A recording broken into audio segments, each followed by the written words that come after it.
Ever since they had that little accident or with the shooting or whatever, it slowed down for about a couple of weeks, and then I started letting the kids back to play. That was Kisla Steele. She lives near the edge of Penn Park, and like many people in the neighborhood, the park is where she sends her kids to play. The area is unique in its diversity. It's full of different cultures, young families, elderly couples, and even college students. And at the center of it all is a park. It's a park that is essential to the spirit of the community.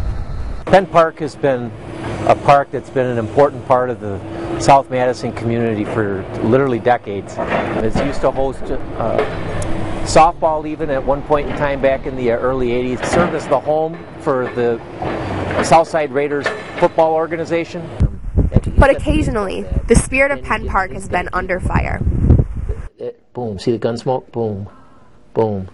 And he's actually shooting at this guy, and this guy is yelling. It's gone through different phases. The crime has been really sporadic over the years. There's obviously been some very tragic things.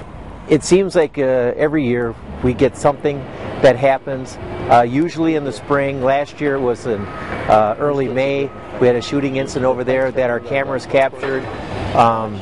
This year we had a fight involving some bats. A lot of what we see, a lot of what we hear, complaints from citizens about drinking in the park, gambling in the park, fighting in the park, and just in drug activity. These incidents have nothing to do with the neighbors. The park is near the Beltline and is easily accessed by certain visitors that tend to bring conflict.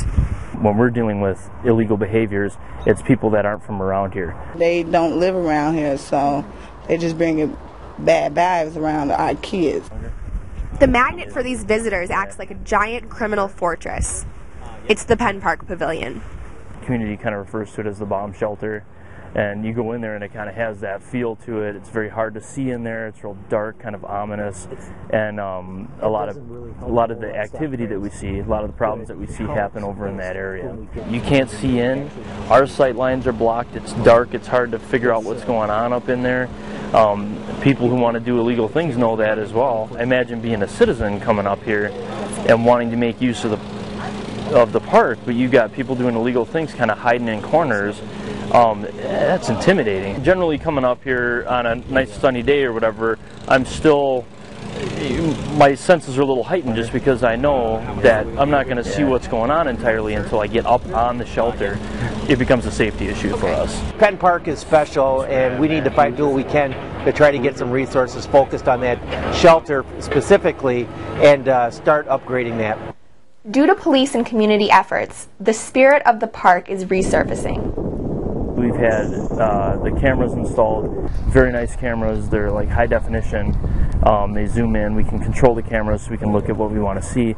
And we're able now to be more proactive with that, where we see what's happening out here.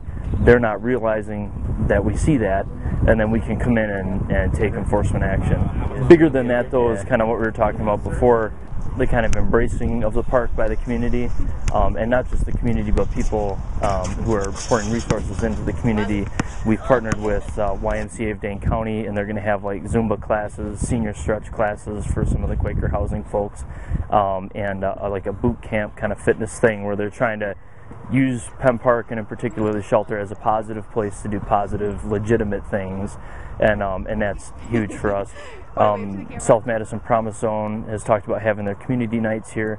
Mount Zion Church has talked about having Wednesday night Bible studies here. Boys and Girls Club of Dane County is also partnered here, and they're doing quick ball. It's kind of a version of baseball. The Raiders football team has like a long storied history here, and every time they come in the fall, and this is kind of where we started to see it, every time they come in the fall, a lot of the problems that we had been dealing with disappear, because suddenly the park becomes this place where legitimate users come to make legitimate use of the park. Once the community does that, positive use comes in the park, that negativity starts to become uncomfortable for folks, and the people that would use it for illegitimate reasons then start to move on, find a different place. A park doesn't mean anything to anybody if it isn't being used. This is a great neighborhood, a great group of people, a lot of diversity. It's one of the reasons why I became a neighborhood officer here, because I just love the feel of the place. There's so many different paths of life who are engaging in different paths of life, living together in one place. It makes it a great, vibrant community. For the Madison Police Department, this is Cassidy McDonald, reporting.